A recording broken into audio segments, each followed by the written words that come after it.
morning, everybody, and welcome to the first budget meeting of the River Edge Mayor Council. It is Saturday, January. Yeah, so I don't know what day it is. February. January. Oh my God. Let me start again. Welcome to the first budget meeting, 2019. January 12th, 2019. January 12th, 2019. Will everybody please rise for a moment of silence?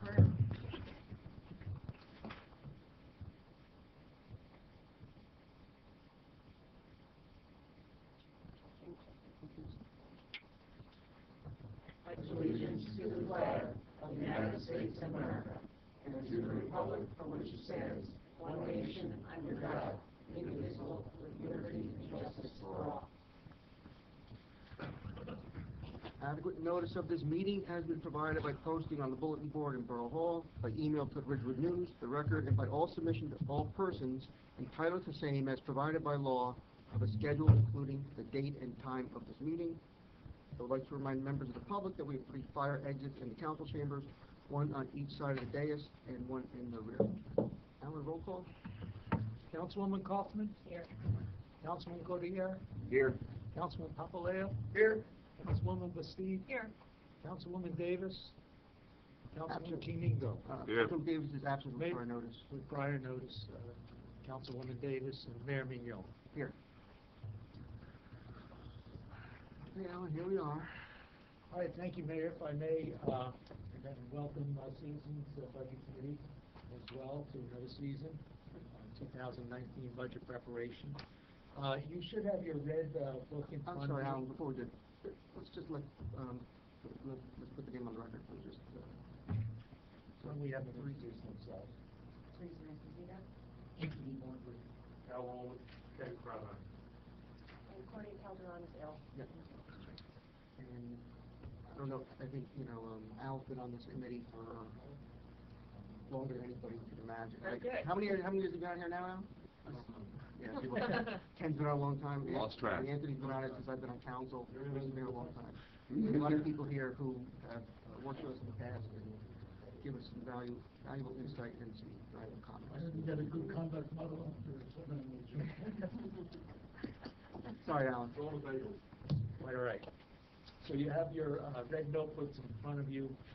Most of the information will be presented up on the screen as we go along. The notebook has a position summary section, which will have our daily work or updates in that section. We'll turn to that a little bit later on. You have a correspondence section, which we will start with today, and the capital documentation and background information is included as well. Those pieces of information are tabbed to correspond to the capital summary sheet that you'll see up on the screen. So let's start with the correspondence, if you will. In the upper right-hand corner, there is a number corresponding to the document, and I'll just make a couple of comments on these. It's our expectation that you'll arrive a little bit early prior to the meeting so that you'll be able to take a look at your correspondence and update your information for anything new that might be submitted. Today we have 15 pieces of correspondence that we're just going to mention to you as well. You can take these notebooks home. If you do, though, if there are any updates, we'll have to leave the updates for you to file them when you come in at the next meeting. So correspondence number 1 is a tentative schedule, and traditionally at the conclusion of our meeting, the mayor and council will decide what the next meeting date and time is. So these dates. We don't have it. We start with page number 1415.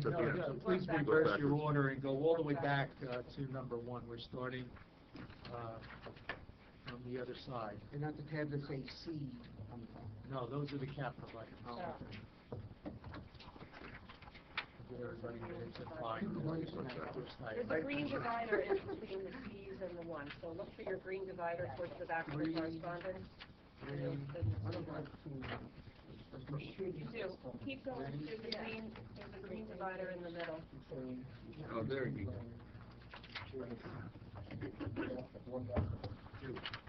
There you go. Everybody with us? Okay, so, Exciting one's gonna come. dates and times. So at the conclusion of today's meeting, the mayor and council will announce when the next meeting is going to take place. Right now, we have Monday, January 14th at 7 p.m. Noted to introduce the CAP ordinance. Our next meeting actually is January 28th, and that will be the date that I'll be looking forward to possibly introducing the CAP ordinance. All right, if we go to item number 2, we have these trend schedules. And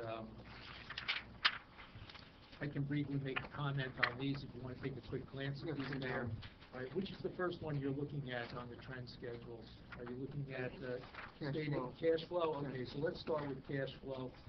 You can see a very large jump between 16 and 17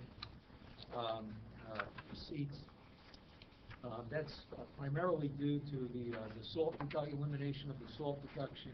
So every town had something in New Jersey had prepaid taxes unlike they've ever seen before, and we collected over $2 million for people who prepaid their taxes.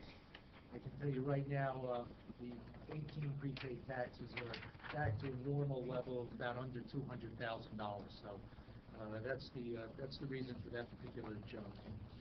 Going to non-utilized fund balance as a percentage of the budget, that has not changed significantly.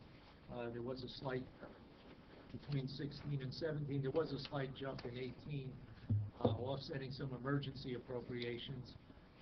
But going back to 16 and 17, you can see it's really been very gradual. Fund balance as a percentage of the prior year operations. Here you can see a large increase. I have to mention that the increase in this particular year is primarily due to several categories. One is the deferred school taxes. As the schools increase their tax need, we receive half of that in advance of paying it out to them. That's counted as fund balance for us, which can be used as surplus. So that's one reason. We'll go into that a little bit deeper as we go along.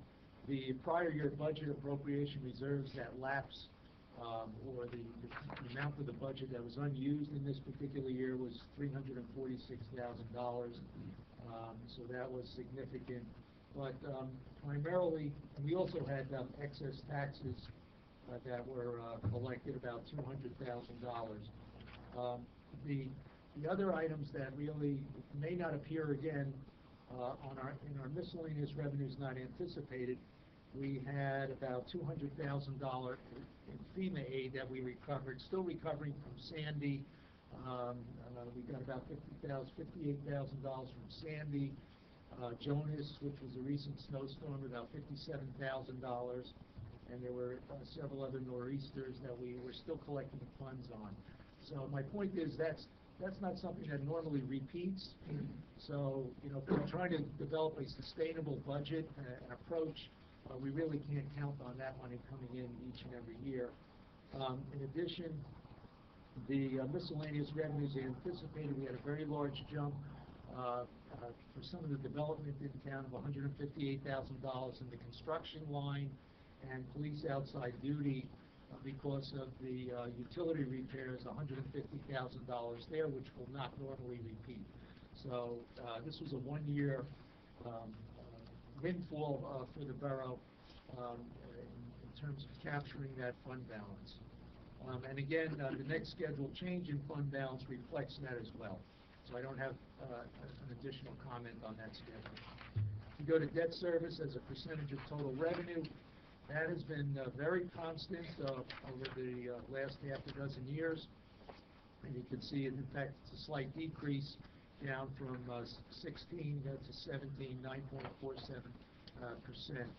So debt has not increased during those years significantly. Expenditures per capita, likewise, this is only shows a slight increase in expenditures per capita for those years. Equalized valuation, Not really much of a significant jump there. Typically, we get about, I don't know, $8, $9, $10 million in additional net valuation during the year. It's not a significant amount. I'll just give you an example because I know you see some of the development in town, and you know, the mayor has mentioned this before. But if we had a development that generated $100 million in assessed valuation, that might give you close to a $300 tax relief. That's $100 million. And for scale, the total wine project is 14. So there you go, our $8, $9, $10 million bump. That's going to translate to maybe $30, you know, in that respect. So it takes a lot of assessed value to really change our tax rate. State aid revenue as a percentage of total operating budget has been declining over the years. As our expenses increase, the state aid has been decreased or has remained the same. I'd like to remind the council that in 2015, excuse me, I'm looking at my note here. In 2007, our state aid was $1,542,000. It's down to $1,070,000 now, and has remained that way for 8 years. Part of the reason for that decline in state aid is that we receive 3 forms of state aid, what we call CUMTRA, or Consolidated Municipal Property Tax Relief Act money. In addition, Energy Receipts Tax, which is a tax on our utilities that the state captures and brings back to us. The state has an obligation to increase the energy receipts tax each year by a cost of living adjustment. There's a poison pill in there that says if they don't do that, then they lose their share of the energy receipts. So they've been increasing that over the years, but what they've been doing is taking away our Consolidated Municipal Property Tax Relief Act. So right now we have no consolidated money left. We have a very small Garden State reimbursement on the triangular property down on Kennecott Road, Grand Avenue. So our state aid has remained constant, and I just want to point that out to you that our expectation when we look at our numbers is that it will be the same as the prior year. The next schedule, operating revenue per capita, just a fairly constant number in terms of our outside revenue being introduced into the budget. Tax revenue as a percentage of total operating budget, because of the no increase last year. In addition, I don't have too much of a comment on this. Property tax revenue per capita, a slight increase as well. And this is, remember, 16 and 17, not 18. So those are those schedules, the property tax schedules. If we could go to number 3, correspondence number 3. This is the local finance notice. This is how we get our regulations from the state of New Jersey. The state looks at the laws that are passed and then issues regulations to us through this notice. The points that we want to note here is that our cap this year is 2.5%. We can go to 3.5% by an ordinance. It's my recommendation that we do that. That gives you additional flexibility. It does not necessarily mean you're increasing taxes. And I think you'll see the benefit of that as we go forward and we take a look at the banking provisions. We also have a levy cap of 2%. Now, both the appropriation cap and the levy cap have exceptions and exclusions. So it's important to note that those percentages vary depending on whether you're looking at those exclusions or exceptions. Item number 4, if you could turn to that, please. This is the background information on a library request. The library is asking for an additional $8,000 this year when we get to their budget appropriation. There's an article in here that talks about Buckles starting their own delivery service. They had a lot of problems in making deliveries of their library books and because of a particular vendor. So Buckles is the shared service, a grouping of municipal libraries that share library information, periodicals, and books. So they would like to start their own delivery service, and it's going to mean a per diem amount to the borough of an additional $8,000. Number 5 is another local finance notice. The State of New Jersey, the Division of Local Government Services that we work with, is now mandating that we file our budgets electronically. We've done paper budgets for many years, and last year they introduced an electronic system for our annual financial statement and annual debt statement, supplemental debt statements. Some of it worked well, some of it was a disaster. They've been trying to straighten it out.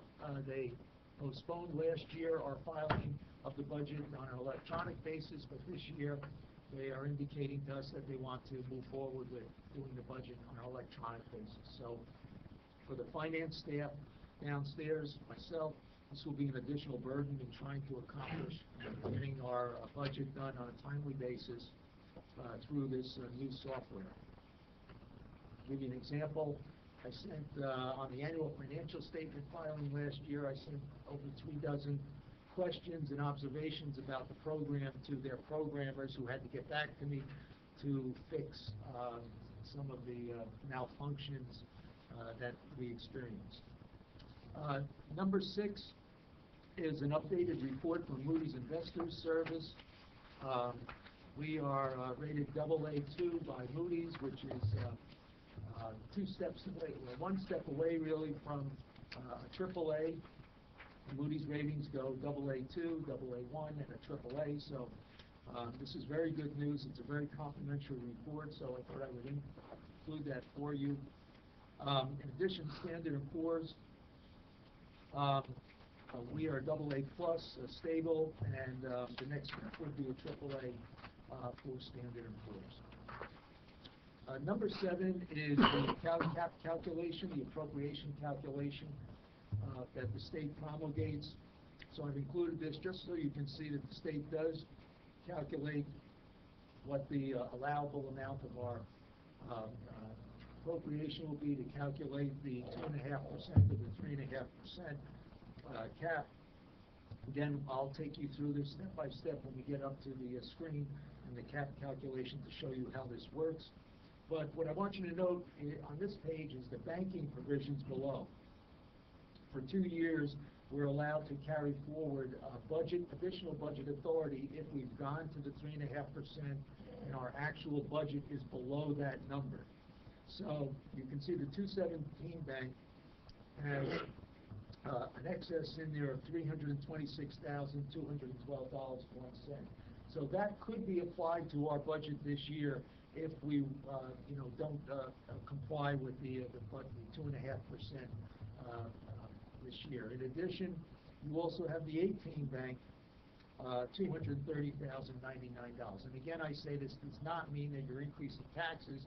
It means that you're allowed a little bit more flexibility in terms of the budget. But realistically, if you go through that with appropriations, you're going to have to raise the tax rate. Unless you have other revenues to offset that there. In this case. That would be correct. Okay. So, again, I'm going to recommend that we go to 3.5 this year, and I'm fairly certain, based on past history, that we probably will not even come close to that 3.5% need, but there'll be banking there for the future. This is a use it or lose it, so we either use it. If we don't use it, then it drops off.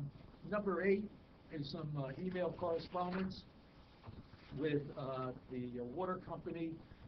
We always solicit their advice on whether there's a water increase for our fire hydrants. This is good news this year. They are actually reducing our charges. So I sent them basically an email saying, I don't believe it. Can you double check your numbers? I pointed out to them that we did add a fire hydrant last year, and they came back to me and said, well, we're going to have to go back and check that through another department. So right now, we can make a modification based on these numbers, but I'd like to wait until we see what the effect of that additional fire hydrant is before we actually make that approved. Okay, number 9. This is the what I call the scared straight part of the discussion here today. Number 9 is a letter from the former director, Barry Spikowski, dated August 4th, 1989, which reminds everybody that in 1989 a law was passed indicating that if you disperse money or you incur an obligation, you may be committing, beyond our appropriations or the budget, you may be committing a crime of the 4th degree. Crime of the 4th degree is punishable by up to 18 months in prison and a $10,000 fine. So, paragraph 1, A and B, basically indicates that a municipal governing body, if a member purposely and knowingly disperses, orders, or votes for the disbursement, or incurs an obligation above and beyond our appropriation, you may have committed this misdemeanor. We, of course, do check on available funds, and this is why I'm insistent on providing amendments to our contracts and doing a lot of contracts through the agenda. You'll see a lot of that. The backup for this goes to a discussion I had with a former police chief, Ken Quinn, when this came out. I had a meeting with him and reminded him that he should be adhering to our budget appropriations and not incur obligations or spend beyond that amount. He had a different opinion. He went to the Chiefs of Police Association, who then went to the state's Attorney General, and the Attorney General came out with an opinion that basically said this law really applies to the governing bodies, not so much the municipal department heads. So we had a difference of opinion there. But I included his memo here, and if you look at his last paragraph, he talks about the fact that in his opinion, if the mayor and council do not provide an adequate budget for the police department, then they may be liable under this law as well. So that's what I have for you today on the Scared Straight talk about our budget. The advice is, please do everything you can to give us a budget that we can operate with during 2019. We can make the counter argument that they need to stay within the appropriation. Our department heads are obligated to do that as well. Number 10, this is a new mandate. It's been discussed with the chief of police and the health officer. We have to have an animal control officer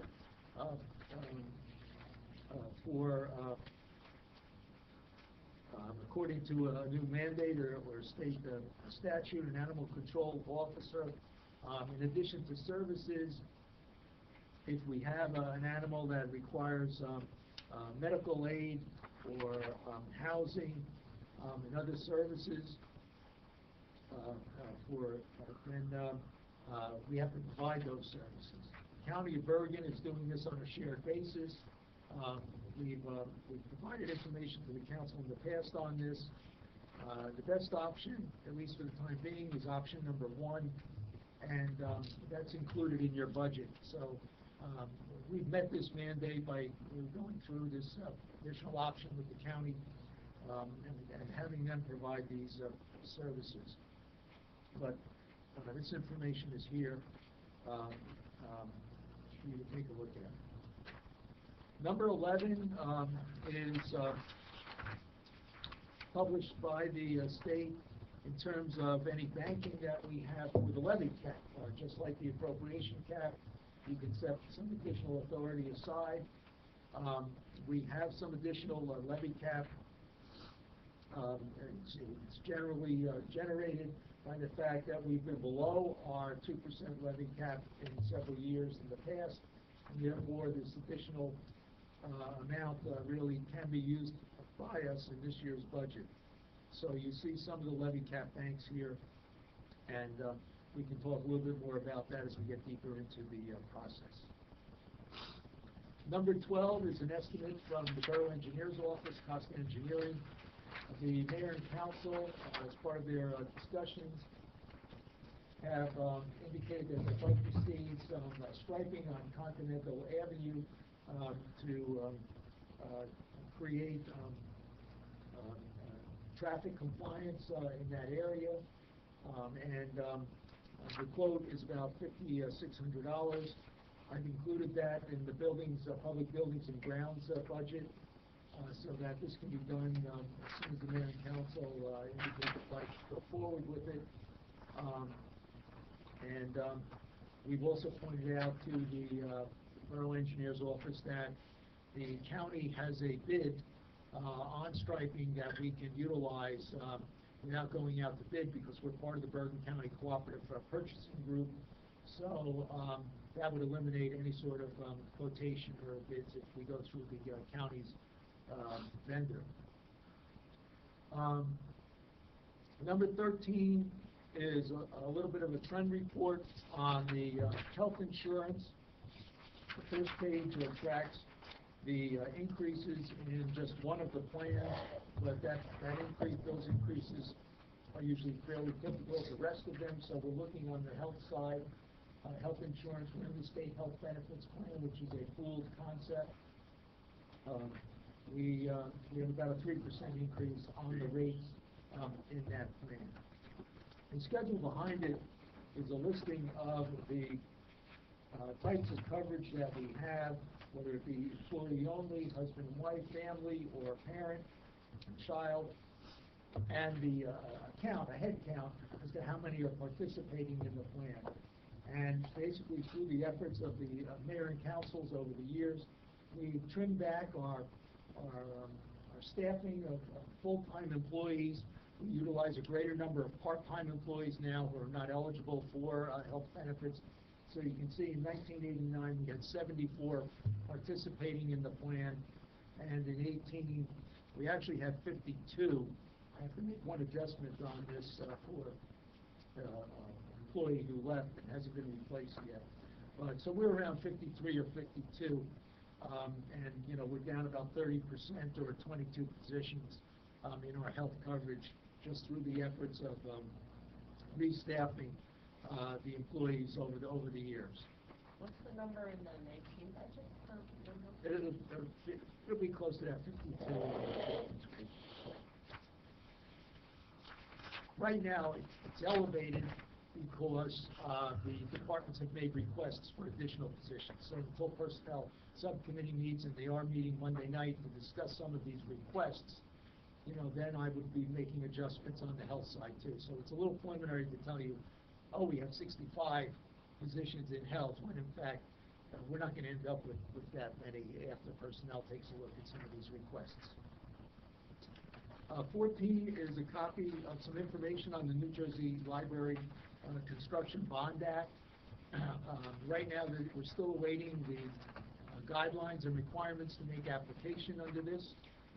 It's anticipated that the heating, air conditioning system we will try and get financed through this. And we have some Americans with Disabilities issues as well that we'd like to address here. Some of you are aware that the library has made a request for renovation of the bathrooms, and this might be another source of looking at this. Now, there is an email in here from Dara which indicates that it may be a gray area as to whether those will comply or not, but I'm just pointing that out to you as some possibility when we get to that in capital. The last item is 15. Take a look at that. Again, this is the ordinance to establish the cap bank and to move the cap appropriation limit from 2.5% to 3.5%. The ordinance is scheduled for January 28th. we have to introduce this ordinance prior to introducing the budget, so not to lose sight of that, otherwise we can't take advantage of it. I've already prepared the ordinance for introduction, and I'm hoping that the mayor and council will see to it that we do this as we have in the past, just to have some additional flexibility if we need it. That's all I have on the correspondence, Mayor. If you want to reserve questions for later, we can go right into the summary on the appropriations. That would be fine. So we'll turn to your position summary.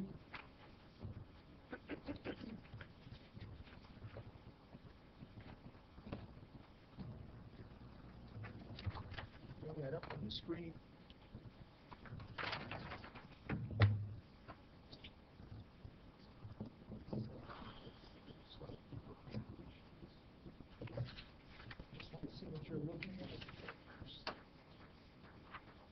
Okay, we're looking at the appropriation schedule, position summary on all of the appropriations. And just as a refresher, on the left-hand side, we're going to give you the short version of the account numbers. We're going to give you a very short description of the department or the budget line item that we're looking at. This column will indicate whether it's other expenses or S&W, salaries and wages. Traditionally, salaries and wages are covered by the Personnel Subcommittee that will make general recommendations to the Mayor and Council and Citizens Budget Committee. This is our budget as adopted last year. We put a paid or committed number in here based on the budget document, and you do have in front of you a printout of that budget document. There's a file over there. We're going to just distribute those to the citizens. And so there's a little bit more detail on the budget that we distributed in hard copy than you'll see up here, where it'll give you a number. This is the budget submitted to date. So this budget will be accurate as to the date that we're meeting. We'll update it from time to time for you, and then we have a dollar change and a percent change as well. Off to the right, we just have a comment section if it's required. We'll just come down these pages now. You flip through pages 1, 2, and go to page 3. We'll look at the summaries. So the way we roll this up, again, we have a total for the budget last year, $15,901,000. We paid and committed $15,199,000. The budget submitted to date, $17,302,000. Remember, what we do is we solicit a survey of all our departments and other line items. We come up with the best estimates that we have at the time. There are certainly many estimates that are still out there that we don't have the information for. A good example is the Bourbon County Utilities Authority. I put a 6% increase in there. We may end up with 3% or less. So adjustments have to be made. So we're still awaiting some information, but we've tried to give you some numbers that we can work with. So the difference dollar-wise is $1,000,004. Right now we're up 8.81%. The salary and wage change is $511,000, about a 7.5% increase. You have to remember that with salaries and wages, while we may have a cost of living adjustment down around 2%, there are many other salary adjustments that have to be included by contract or ordinances that have been passed. So we're looking at different types of longevity increases, step increases, overtime, seasonal help, requests for different new positions, promotions, many other things that we have to take into consideration for salaries and wages, which really increases this cost of living adjustment figure beyond what the mayor and council would authorize. Alan, that does not include the retirement and the health benefits? Is that under that or is that separate? The borough does not provide any retiree health I mean, our benefits. contribution to the state The co-pay amount, that we pay, yes. yeah, that will be in the health budget, and you'll see that That's outside of that. we have applied that, the co-pay on the health insurance. So I'll show you that when we get to the lot. The other expenses, we're up 888,000, a little over 10%, and that's the makeup of the $1.4 million. Just to show you in terms of history, is this kind of typical of where we've been in the past? Yes, this is 2018. We started out at $1.4 million, a little over 9%. We ended up with $471,000 increase, a little over 3%. Going back to 17, we were up 978, 6%. We ended up with 115, 76%. Likewise, in 16, we were at $1.3 million, 8%. 15, $1.4 million, 59, close to 10% increase. So this is kind of typical as to where we start the year, and then we have to go through a process of review and changes and reductions. Alan, do you have a schedule like that showing miscellaneous revenues and tax levy? These schedules haven't been updated yet. The homeowner. No, I'm talking about the historical one that you did for the... Yes, yeah, I do have some. I'd like the opportunity to update For the that next before our conference, next the next meeting time if we could, yeah. on the revenue side and other factors, yeah. Because it's only has the story here. All right, if you go to page 5,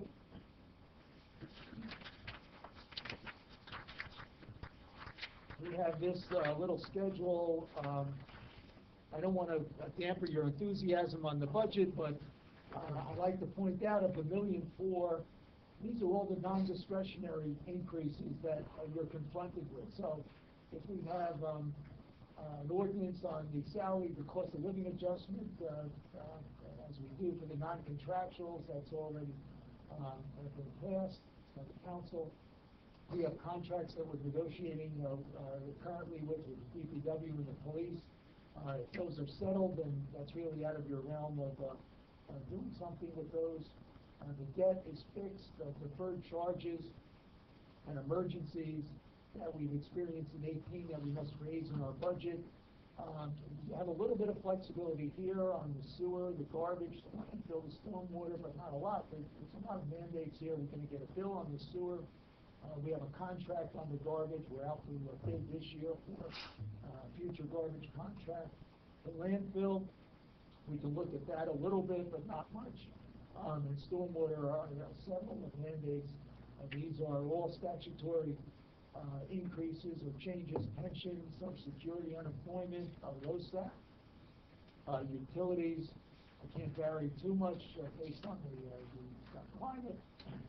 Our insurance, a bunch of this is bills that we receive or assessments from the JIF. These are other categories that are kind of fixed. They're not large, but again, it's another area you don't have too much control over. Grants that we receive, there are a lot of grants, conditions, and the reserve for uncollected tax, which I've kept the same right now. You have a little bit of discretion, but not much. So about $1 million, I'm saying you really don't have a lot of discretion over. It's close to 70% of your budget. So the remaining 30%, yes, $440,000, that's something you can really work with to a certain degree. To a certain degree. You still have to have pencils and pens and maintenance contracts, things like that. And a lot of what's in here from the departments, you'll see there are a lot of contractual obligations that we want to continue with, whether it be maintenance or other types of contracts. So that's a little bit of an issue. You go to page 6. This is what we call the log, and this is how we kind of track our changes in the budget. One of the most difficult things that Gita and I have to do at the end of this whole process is sit with the departments and tell them, here's the number you gave us, and here's the number you're getting. We expect you to live within this and provide all the services. So we have to explain how did we get to that number from their expectation down to your expectation. So we sent out our preliminary budget to you on or about December 21st to the mayor and council. And these are some of the changes that we've had since that time. This log, which we'll give you in hard copy whenever you come into a budget meeting, will have new items on, so you can see now. This is the number of changes, and probably when we're done, historically, we've changed maybe somewhere between 100 and 200 lines. So we're just beginning our work here. We'll have the account number here. Again, this will indicate other expenses or salaries and wages. And then we'll give you a description of the account, where the number went from and to, the amount that we're actually adjusting up or down, the reason, a very short reason as to why we made that change, the date that the change was given, and then when we actually posted it to the budget. Many times these will be the same, but there may be a lag, so we'll clue you in on that. So just to go through these briefly. First item here was the capital improvement fund, and when we get to the capital schedule, we'll talk a little bit more how that's made up. But this number increased. The library had submitted their proposal to remodel their bathrooms, so we changed that number by $4,065. That doesn't represent the whole cost of the change. That's the down payment amount that is changing here. So that's reflected now in the budget. The police and library, these are changes to the salary calculation. And when we do these changes, what I'm going to show is the total salary budget from where it was to where it went to and the amount of the change. This way I can tie this back into the actual budget document that we're required to submit. I always have a running proof on the salaries and wages. So here we eliminated the library mill calculation. We added the police overtime figures and police outside duty figures that they requested. Animal welfare, this is that change on the new animal cruelty service officer, representing a $1,600 increase to that particular budget. Public buildings and grounds, our custodian announced that they will be retiring. Right now, we're not sure whether we're going to replace the employee or do it through contract. So if we're going to do it through contract, we've taken the salary amount and also budgeted in public buildings and grounds in case we replace it with a contract. We're trying to pull together the specifications now to go out to bid on that, so we can see what the value is there going out contractually. So one of these will be eliminated, whether it be the salary and wage or the other expense. But we have to make a decision in the near future on this. Slight change to the land use board and the health department for a step increase for the clerk, and the farmers market executive director is deserving of a step increase as well. Police, we made some corrections on step increases here, coming down here for the police department and DPW department. The library, we corrected some rates and the hours to replace the adult service librarian. That resulted in a slight decrease from the number that we had there previously. The DPW, we're still, the personnel subcommittee is working on a replacement for the superintendent. This is a figure we put in to have an acting superintendent for at least the 3 months of the year, and we plan on discussing this further on Monday night. We received a tonnage grant notification this year, so we'll be adding $10,000 to the grant in the budget, and this will be offset by an equal amount of revenue. So when you see these grants, they're going to go in on the appropriation side, but they won't have an effect because you'll also see the revenue being anticipated on the revenue side. The way grants work is we run the grants through the operating budget, but we do the receiving of the money and the spending of the money in what we call the grant fund. So all of this has to be transferred out to a separate grant fund where all of the action basically takes place. These are the changes to the group insurance plan, the health insurance. The first item, we did a payroll review and a check on all of those that have coverage and those that the types of coverage that they have and whether there have been changes. This resulted in the $101,000 increase. We added some of the open positions that were being requested by the departments, and that's why we have that significant increase. So again, when personnel looks at those and makes decisions, we'll be adjusting this number, either leaving it the same or reducing it. We then applied the copay from the employees. The employees will contribute $242,468 and change towards your health benefit costs, bringing it down from the 1.2 million here to 1,025,000. Here, we're doing an allocation of this number to the library. Since the library is outside of the cap, I try and put most of their expenses outside of the cap to give us a little cap relief. So these library expenses are shown. Doesn't mean we have a reduction in the health insurance. It just means that we're showing it in two places now instead of one. So the inside the cap amount is $996, and the amount to the library is $30,404. Public buildings and grounds, this is where I've added the striping for Continental Avenue. This is a change in the number of employees who are requesting a health waiver. We have a program that if you opt out of our health insurance, you can get up to $5,000 from us as a waiver, but the number has been reduced. Some of the employees who left us were those that had health waivers, so we are waiting to see what their replacements will select. So that resulted in a decrease to that line. And I took out a family plan for $32,000 on one laborer that had separated back in 2005. There will be corrections of errors. I'm human, so as we go through this, and I appreciate it's such a set of eyes of everybody. If you see something, let me know so we can make that correction. And electronically as well, we're always looking to see if there's any problems or corrections that we need to make. The other day we got notification of a body armor grant, $2,774, so that's going to be included in our budget, and it's going to be offset by revenue. So those are the log changes since you last received the information. All of those have been put into the appropriation position summary that you looked at this morning.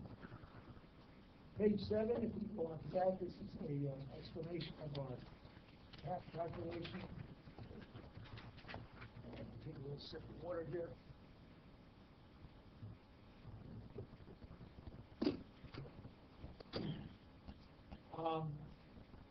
This is the cap calculation, and it's divided into two parts. We have a state portion, which reflects the information that you saw in your correspondence from the state of New Jersey. And then I take a look at the actual budget or that appropriation listing that we have right now, and I measure it against what the state is telling us, and I come up with a conclusion as to are we under the cap, are we at the cap, or are we over the cap? And then we can go back and we can make adjustments to our budget because we have a statutory obligation to meet these cap requirements and introduce what we call a legal budget. So coming down the state side, the first thing we look at here is we look at last year's appropriations, and that's what this number is. They take a look at our last year's general appropriations. Sometimes there are adjustments to this number. I'm not going to go into an explanation of those, but if there are, then they appear in this column, and they're either added or subtracted at this point. Then, as every law, we have exceptions. So not everything is subject to the cap. Our entire budget is not subject to the cap. A certain portion of it is. There are exceptions to the cap. I mentioned before that the library expenses are not subject to this appropriation cap. So they are included in this $2,156,000 number. Some of the other categories are this $5,880. Those are reimbursements from the county. We have an interlocal agreement to plow the county roads. Those are reimbursements we get. That's not subject to the cap. Public and private are things like the grants that you'll see in our budget. If we have donations, such as the donations to our park bench program, those are not subject to the cap as well. Capital improvement fund amounts are outside of the cap, or exceptions to the cap. Our debt service, deferred charges and emergencies, and the reserve for uncollected tax. We take a total of those, we subtract it from the appropriations up here, and then this is the amount on which we apply the percentages. So basically, this amount represents everything that's inside the cap. A lot of the salaries and wages, the other expenses for the departments are all included in here. These are the two percentages that we can apply. 2.5%, if we did, would be $282,000. If we go to 3.5%, it's the $395,000 number. So then this will give us a total applying one or the other in this instance. We are applying the 2.5% number to the amount allowable, coming up with the $11,568,000. We are then allowed to modify this number and still be within the cap. It's based on new construction. I don't have those figures yet, but as we go through the process, that'll be a slight amount. Again, our new assessments are $10 million, $8 million, or less. So that's not going to be a big number, but it would be something. We would revise the total general appropriations that were allowed. And then these are the amounts in our bank.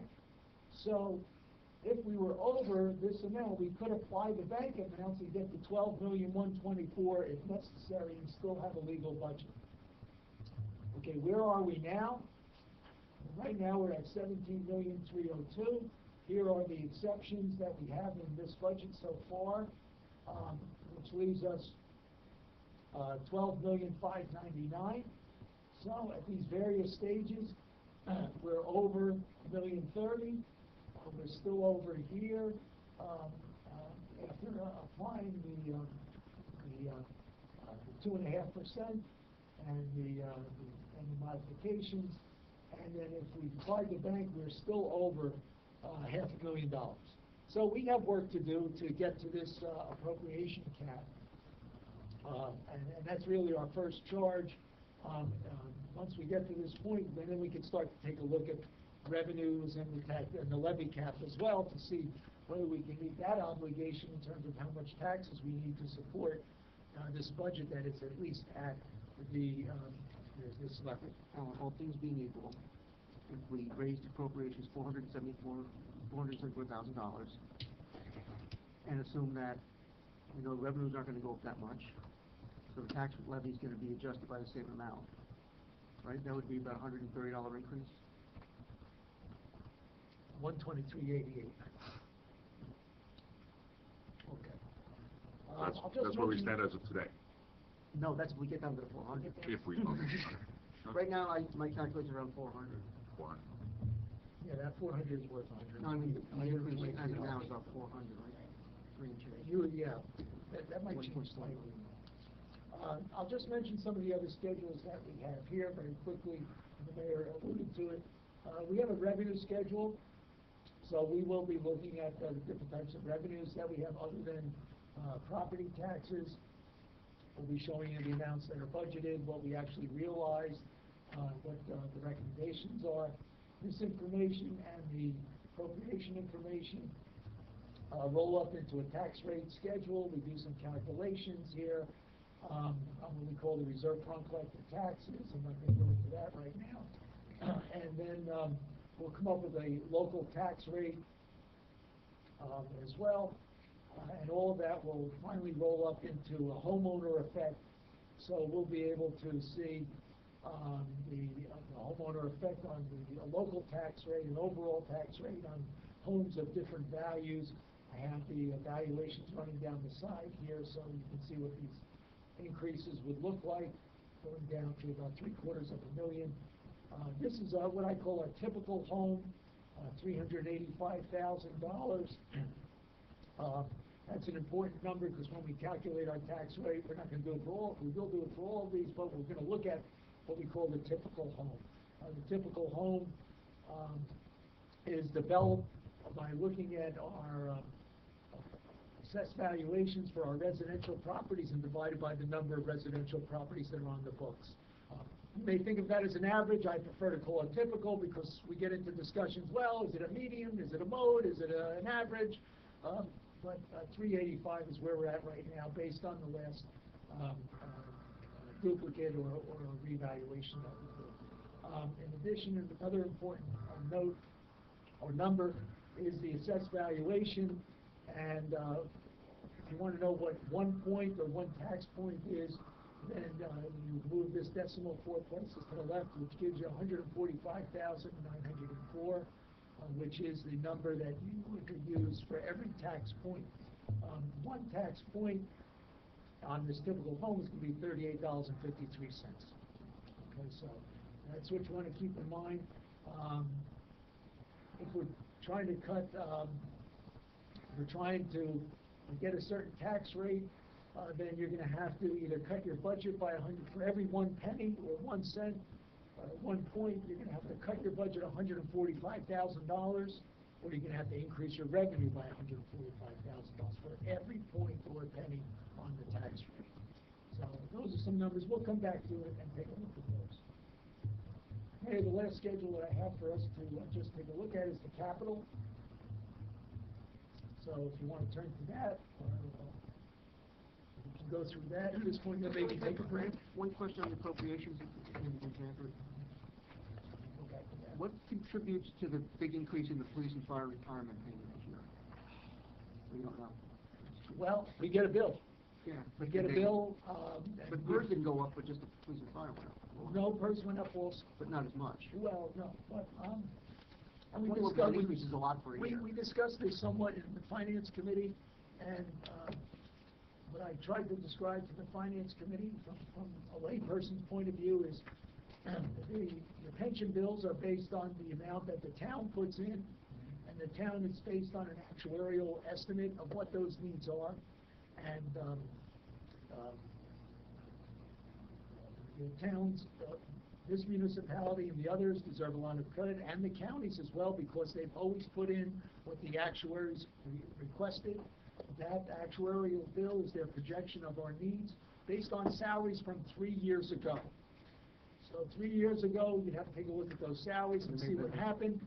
We may have had a lot of officers reach their senior level, or if you remember, there were some contractual agreements to increase some officers who were at a very low rate of pay to try and hold on to their services. They were bumped in lieu of a cost of living adjustment at the other end.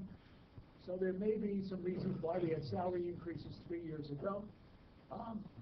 In addition, there's interest income that's earned on these. If the interest income is down, somebody has to make that up. And certainly there's an employee share as well. The employees have always paid their share. The actuaries look at it and say, well, you owe us a little bit more money, your interest was down. The town has to make up the money that, because the amount that the employees pay is a fixed amount. So that might be the contributing factor for the pension increases. And let's just take a quick look at those. Here they are. Public employee retirement system is up $26,000. And the police and fire is up $134,000. That's non-discretionary. We get a bill. Those are the actual bill amounts. We first took them off the spreadsheets, and then we will receive by April, we'll receive bills in that exact amounts.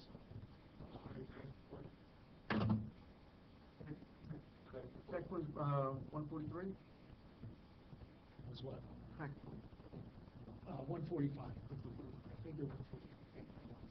You said that the pension bill is an actuarial bill provided by the state? The state had the pension fund, yes. The state pension fund that's specific to our community? Yes.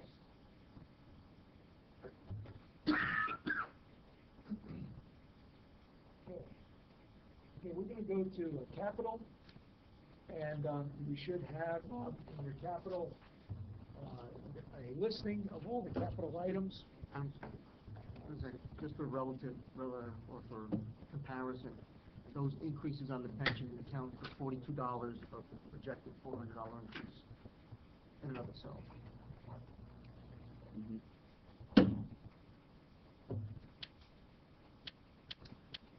Okay, if everybody's got their capital in front of you, we'll talk about this, just enlarge that. So on this schedule, we're going to give you the department running down the left-hand side. Up at the top, we'll have the date of the report. You can see I got the report date here, January 9th, 2019. And then as we revise it, I'll put some revised dates up here and try and run them out. So you can always make sure you have the latest one with the most recent date. The folio is a reference to your book as to whether you have background information on it. Administration, you have no folio, there's no request. Okay, so in those instances, you're not going to see anything, but we go, we list the department, so you can see that they actually had no request this year. So buildings and grounds, if you went to C12, you would see what the department submitted to us with regard to the item. Then coming across, this one happens to be the library request for refurbishing 2 bathrooms. First thing we'll look at is how we're going to finance this item. The first column is called the CIF improvement, or the capital improvement fund line. This is money that will go directly into our budget, and we have used this for pay-as-you-go for small items that we feel it's not efficient to really put them out for bonds. This mayor and council and those in the past have had a very good philosophy of trying to combine what a pay-as-you-go philosophy, whatever we can do within reason to pay for it now, and then borrow when we have very large items where they feel the cost should be spread out between those who are using the services now and those in the future.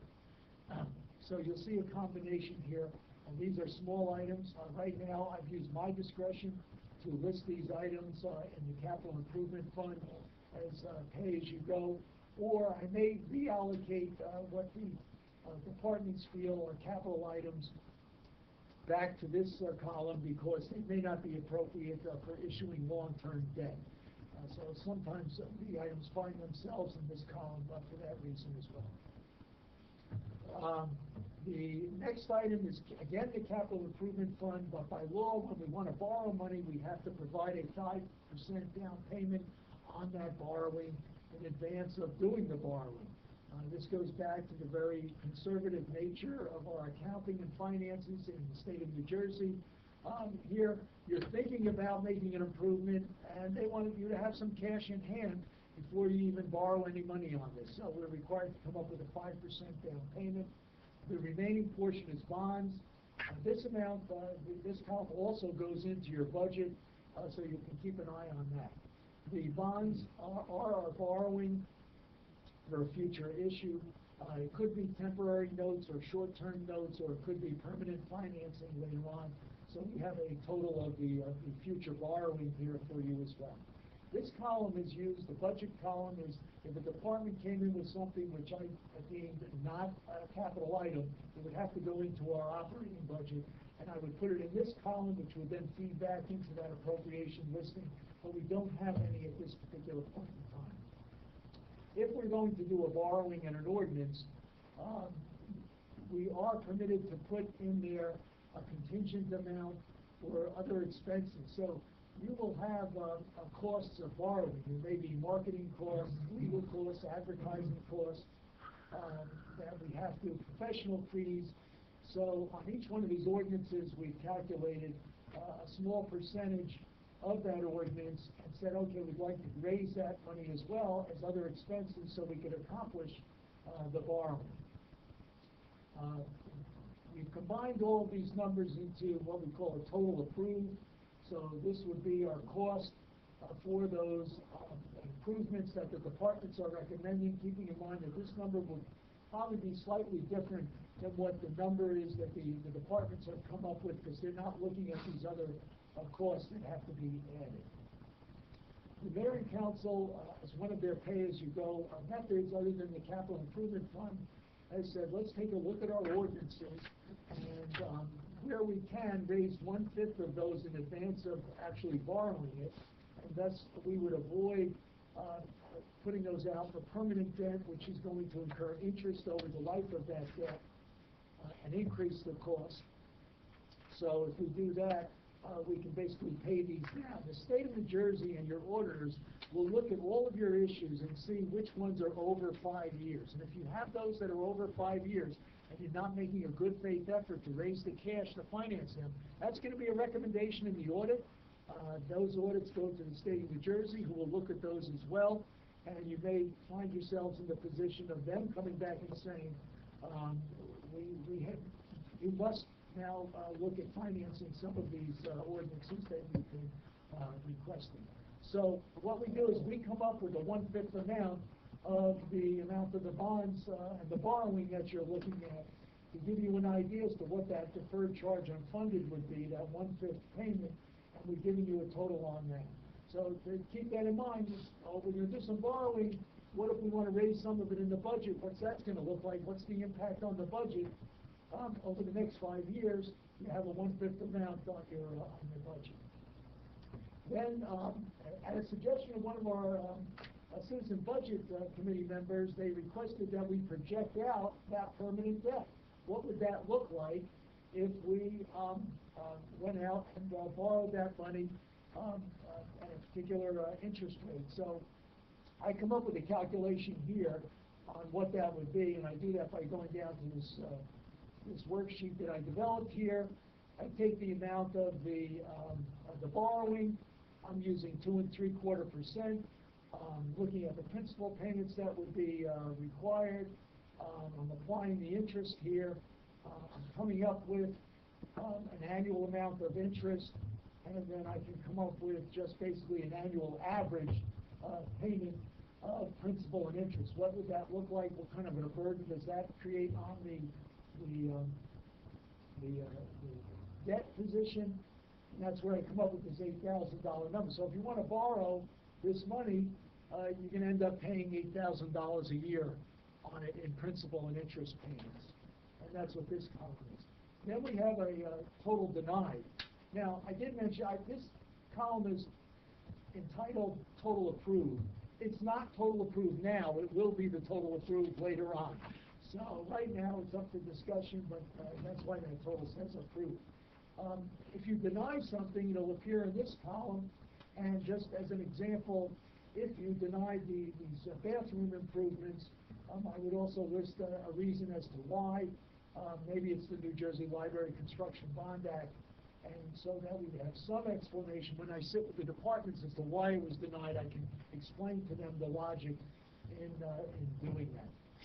The rest of the information is, we just track the information on a summary form so that we can locate it efficiently through the year. So coming down to the down totals here, what you'll always see is this is a down total of the capital improvement fund amount as it now stands, $44,000. The down payment money is $140,000. Those two numbers combine over here to $168,000. If we had any funds in hand, then we could place that here and subtract that amount and come up with another amount over here. Across here. These are the numbers for the bonding. These are all the borrowing amounts. So without the other expenses, it's $2,661,000. If we included it here, with the other expenses, we're looking at $2,008,000. This is the total approved at this point, over $3 million in terms of requests and expenses. This is the amount that goes back into your budget at this point in time, $193,000. The community center's not in here. The community center has been financed through other appropriations at this point in time. Half of it is not in here at this point, but if there is half of it is sufficient to move to that first stage of the site improvement. The cash has not been, the cash has not been raised for the second half, but the financing has been done through other ordinances and appropriations. This this is the 1/5 amount at this point, $532,000, and the amount that you would add to your debt service would be $444,000. So that's a look at the capital, and then here I know that he's taking a look at these. I don't know if you want to take a break at this time. Yeah, we will, there's one more comparison, so rough calculation, to get where we were last year, we gotta cut about 1.6, 1.7 million from that.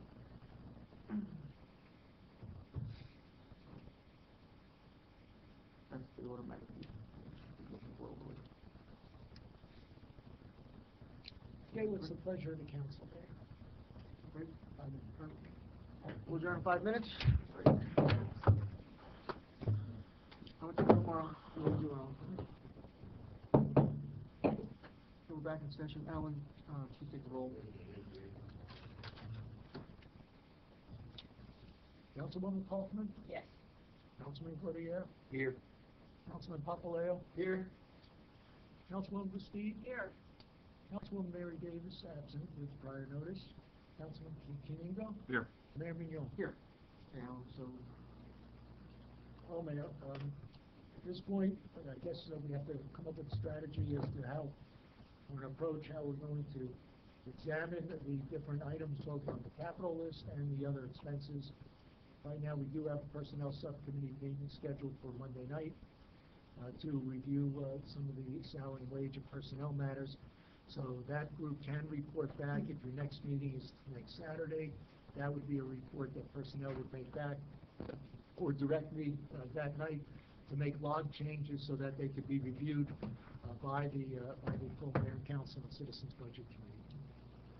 so I think with regard to capital, we should be, have each liaison go back to their departments and prioritize their projects. Obviously, not everybody's gonna get what they want.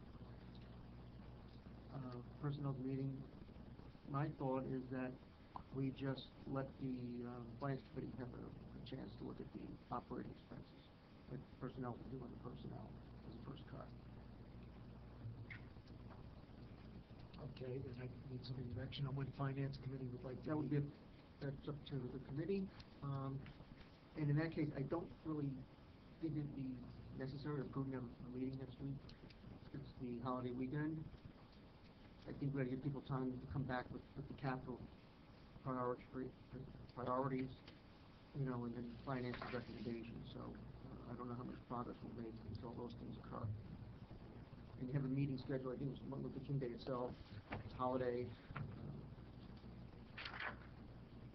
So that's probably not gonna work. So we either try to schedule something earlier the week of the 21st, or come back on the 26th. We're talking about our next meeting? Yes. For this?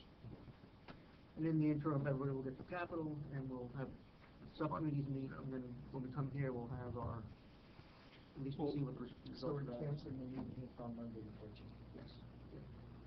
You know, So we're having the personnel. No, but we're having personnel on Monday at 5:30, correct? Right, Alan? Yes, it's fine. Personnel. No, we have a meeting. Yeah, I think, That's what I yeah. We're not meeting at 7 on Monday, correct? We're not Yeah. meeting at 7 No. on Does Monday. the finance committee want to meet right after that? Sure. Is that all right for you guys? Are we canceling the 19th? I think so. Monday could probably meet at 7. I don't know if I can meet. Maybe 6:30. I might be able to meet 6:30. It's up to you guys.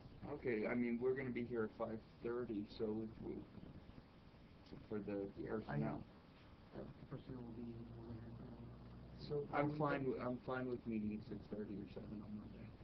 I I mean, was planning on being here anyway, you know what I mean? if we can make it, I mean, I don't know, Alan, I don't know, I want to keep you too late, but Monday's going to be tough for me to get here before 7. I might be able to get as early as 6:30. If you avoid yet another meeting, then that's fine. Okay, so, I mean, if we can put it down for 7, and if I can try to get here early, I'll text you guys and let you know, or call you guys and let you know that I can make it earlier, you know, but. We could do some preliminary work and then update you when you get. Yeah, that's fine. roll in. Yeah. Okay, I'm fine so with the that. 3 of us will start. Sounds good. So just let me know what time you want me to be there. If the personnel's gonna be You know, there. how about, be on standby and, Joe will give you a call as soon as we're done with personnel. Okay. Sound good? Yeah. So on page 1 of the correspondence, we're canceling Monday 14, and we're canceling Saturday the 19th. Monday, 21st. And canceling that one too? Sorry, So 21st is a holiday, so, And that's meeting with the January 26th. so either we go Tuesday the 22nd, like we normally would have done, Oh, or go to Saturday. I'd say we go to Saturday, I don't know, meeting Tuesday and then come back Saturday, that's gonna make much of a difference. So our next meeting is I Saturday. think it's 26th. Would anyone mind Saturday the 26th if we did the afternoon? Yeah, that's, Yeah, I can't do that. yeah. It's been, I will tell you, I feel lucky if I can hold on to the council and everybody, after several hours. I tried to, Yeah. you know, Everybody has so many later. commitments, it's very difficult to do Because something typically over we that have, early morning. we usually adjourn 10 o'clock, that's usually the latest day.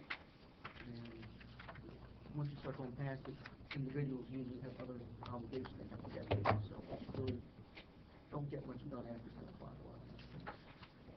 Hence why we start at 8. Alice points well taken, we start at 9 and we end at 10. right, okay, We start at 9, you gotta stay till 11, not leave at 10. Maybe 2 hours. Maybe 2 hours. So Alan, you okay with the schedule? Yeah, I could just confirm, to personnel at 5:30. You're gonna have finance to on Monday follow. night. The next meeting is January 26th, and Correct. we will send out an email canceling everything.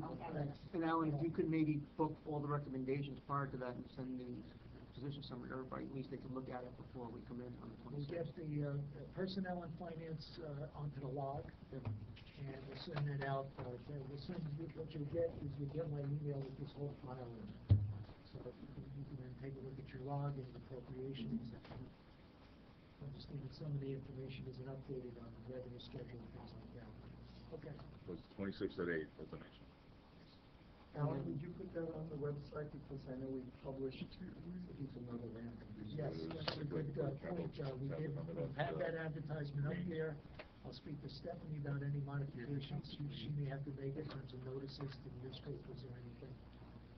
And we'll follow up on that.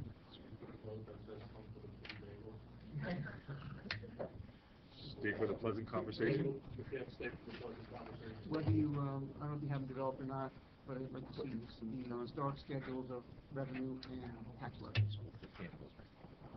Like you did for, Just show you where we're at with that. it's just good to see it all on one page. Yeah. So I have these historical or trend schedules. Okay, and I think this is what the mayor's referring to, so on our collections. Let's see down here, I don't have 18 up yet. Okay, but this gives the percentage of collections that we have. This is our surplus schedule, that will be updated. That's what I'm really just thinking of, to see where we are relative with regard to revenues, and again, what the typical tax levy has been over the past, say, 5 years. Tax levy, yeah, what the total This tax. has a lot of different revenue information, and it will look like there's a tax pie, I call it.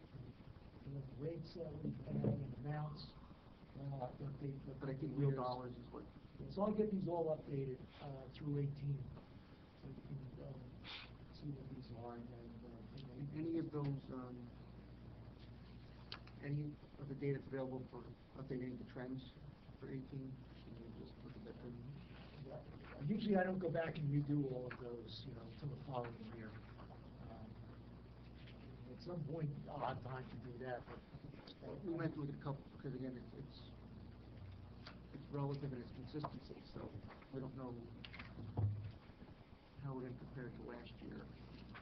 If you give me, a selected few, I can certainly. Yeah, I'm not at that point yet, but I just wanna. When you're ready, get on give the me a few, and we can go back and do a couple of them.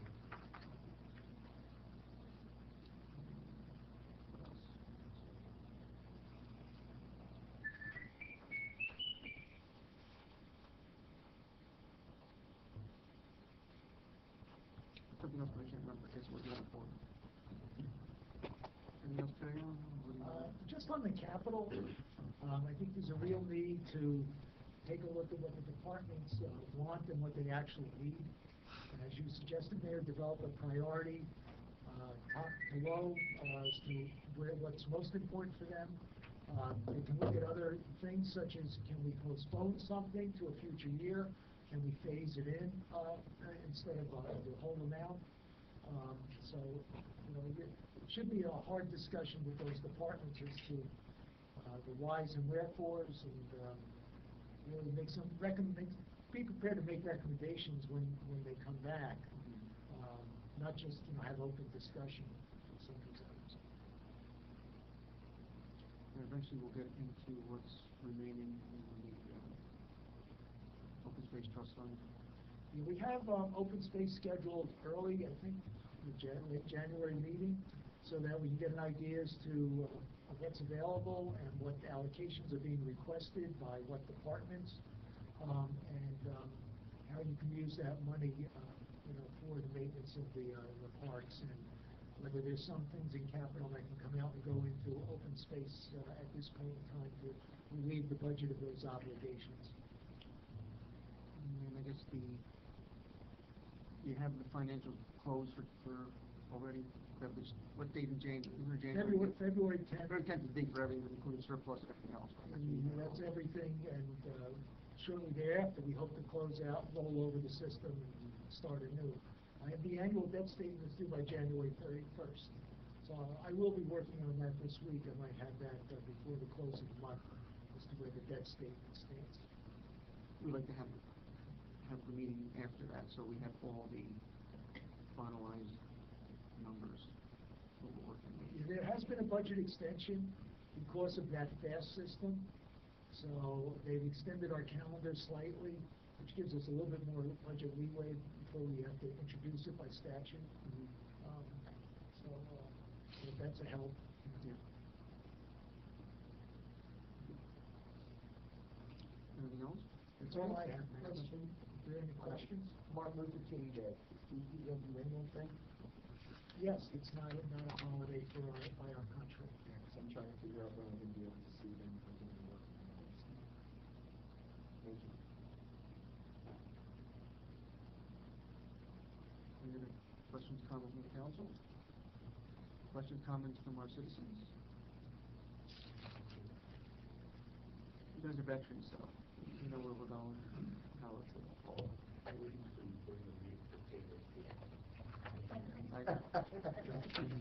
Start with the axe, then finish with the scalpel, like every other game, right? All right, I guess if there's no other business, motion to adjourn. So moved. Okay, thank you, everybody. Second? All in favor? Aye. We're adjourned until Saturday, January 22nd.